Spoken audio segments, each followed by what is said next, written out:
Hi, third grade, and welcome back to lesson 3. We are going to look at tangrams today. And if you look to the left, you can see that there is a box that looks like a square that's made up of multiple shapes, 7 shapes to be exact. What I need you to do is you are going to get your tangrams that were in the bonus pack and cut them out, or you can get the ones from the activity sheet that was attached to this and cut them out, or you can also look below. There is a link to how to make your own. So what you're going to do is you are going to pause this video. You're going to make your tangrams, and then you're going to use them as I read you a story. So I'm going to pause right here, and when you come back, my head won't be here. So this way you can see all of the pictures, and you can see the whole story as we go. All right, I'm going to pause. Ready? 3, 2, 1. Grandfather Tang's Story. A Tale Told with Tangrams by Anne Tompert, illustrated by Robert Andrew Parker. Grandfather Tang's Story. Grandfather Tang and little Sue were sitting under a peach tree in their backyard. They were amusing each other by making different shapes with their tangram puzzles. "Let's do a story about the fox fairies," said little Sue. So Grandfather Tang arranged his 7 tangram pieces into the shape of a fox. Then Grandfather Tang made another fox with little Sue's 7 tangram pieces. So little Sue clapped her hands as her grandfather began. You can see these are the foxes. I would like you to pause the video and you can create these with your tangram.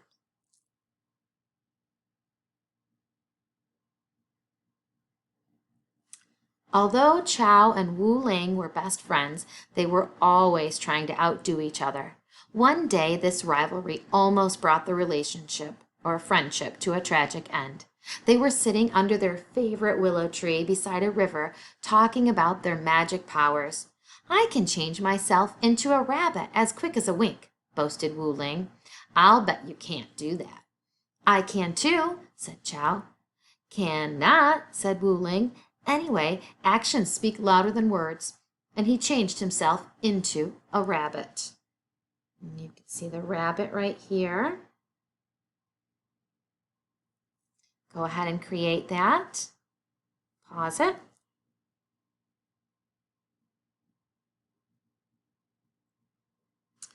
"Not bad," said Chow, smoothing his whiskers, "but watch me do better than that." And before Wu Ling could blink, Chow changed from a fox into a dog. And here is the dog.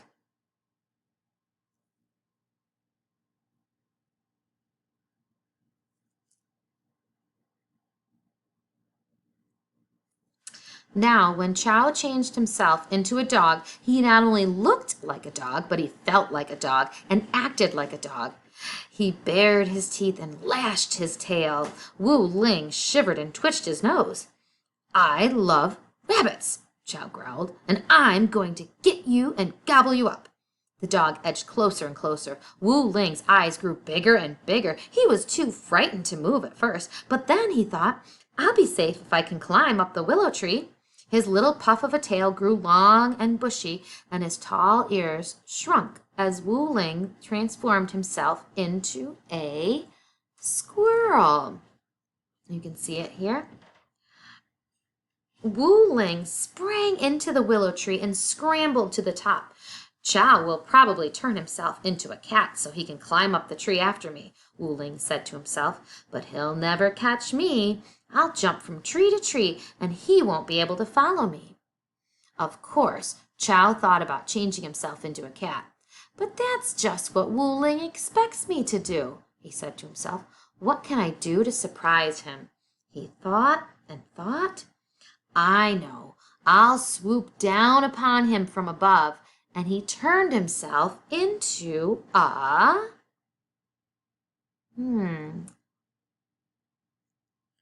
Hawk! Chow circled round and round in the sky above the willow tree, searching for Wu Ling. Wu Ling peered through the leaves of the tree, looking for Chow on the ground. Round and round Chow circled the willow tree until he spied Wu Ling. "Kek, kek, kek!" he shrieked as he zoomed down upon the squirrel. Wu Ling trembled. Chow's beak looked sharp enough to pierce right through him. If only I lived in a shell house, he thought, then Chow couldn't hurt me.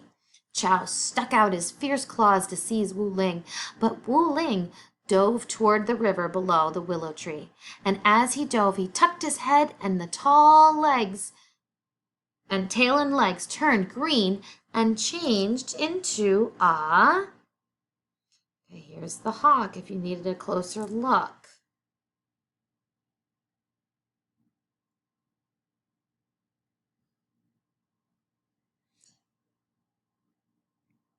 A turtle!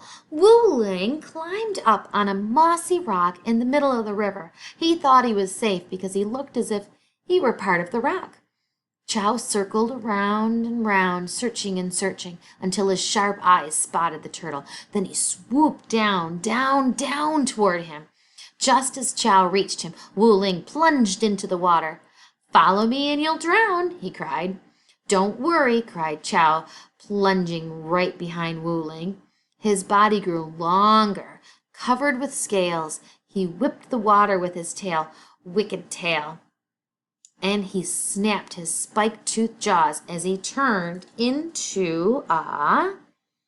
So here's your turtle if you needed to see that a little bit better. Pause it if you need to. Okay. A crocodile! Wu Ling circled round and round as he plunged down, down, down to the bottom of the river. Chow lashed his wicked tail as he plunged after Wu Ling. Just as they reached the bottom, Chow clamped Wu Ling in his spike-toothed mouth. "Now I've got you," he bellowed through his clenched teeth. "Oh, no, you haven't," cried Wu Ling, who grew smaller and smaller and changed himself from green to gold as he transformed himself into a... Here's your crocodile. Make sure you get that one done. What did he turn himself into? A goldfish! And he swam out of Chow's mouth between his spiked teeth. Then he hid in a patch of cattails. Chow churned the water with his lashing tail as he charged into the patch after Wu Ling, with his head swinging back and forth and his eyes darting here and there. He searched for Wu Ling. Wu Ling knew that Chow could not give up until he found him. "I must fly from here," he thought. And he started to honk as he transformed himself into a... Here's the goldfish if you needed a closer look. If you need to pause the video, get that one, and then move on. What did he turn himself into? A goose! Chow charged after him, but Wu Ling spread his wings and took to the air. Chow watched him fly to a small island where a flock of geese were feeding. By now he was not only very angry, he was also very hungry. He decided that if he could not catch Wu Ling, any goose would make him a good dinner. He splashed through the water toward the island until he reached it. And here's our goose.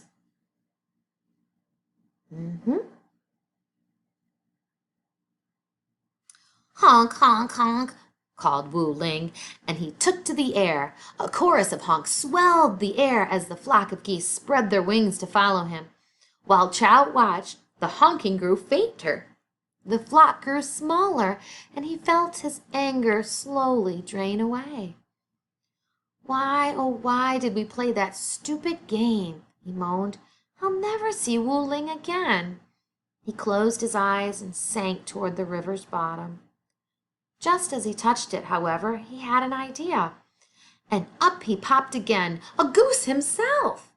Moments later, Chow was flying after Wu Ling and the other geese. He could hardly see or hear them at first, but he did not let this discourage him. Calling upon every last bit of his strength, he forged ahead. Each flap of his wings brought him closer. The wedge of geese slowly grew bigger. The honking grew louder. At last Chow found himself flying beside Wu Ling. "I'm tired of our silly game," he cried. "Come back with me to our willow tree." Before Wu Ling could answer, something stung Chow's right wing. He sank toward the ground. A hunter had shot him. Wu Ling flew down beside Chow, placed his left wing under Chow's smashed right wing, and together they fluttered down to the edge of the forest. A hunter ran toward them. "Fly away," Chow urged Wu Ling. "Save yourself, fly." "I won't desert you," said Wu Ling, and with a mighty roar, he changed into a lion. Oh, this is a good one. Here it is. You can see his mane too. Okay. The hunter raised his bow. Wu Ling sprang toward him and knocked the bow from his hand. The hunter fled, leaving his bow behind. Wu Ling and Chow returned to their fox shapes, and Wu Ling helped Chow to his den, where he took care of him until he was mended. "Did they ever play that game again?" asked little Sue. "Many times," said Grandfather, "but they were very, very careful." "That was a good story," said little Sue. "Let's do another." Grandfather arranged his 7 tangram pieces. Is this story going to be about a man?" asked little Sue. "Yes," said her grandfather. "He's old and he's tired. He wants to sit under a tree and rest a while." "Is he a grandfather like you?" asked little Sue. "Yes," said her grandfather, "just like me." Little Sue arranged the 7 pieces of her tangram beside her grandfather's. "Is that a little girl?" he asked. "Yes," said little Sue, "just like me. She'll sit and rest beside the man." "That will make him very happy," said Grandfather Tang. "And now, little Sue, what will we do?" "We'll sit and rest together until Mother calls us for supper," said little Sue. "That will make me very happy," said her grandfather. And here are your last set of tangram pictures. So you can draw little Sue, you can put together Grandfather Tang, and they have the tree.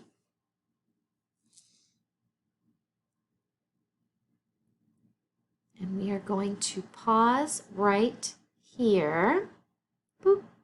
Now, if you were not able to get them all done through the story, I've also put the page up here, so this way you can see all the different pictures that were created using the tangrams. There's all of them from the story, so if you pause the video right here, you can go through and do each one of them. So, until tomorrow, bye!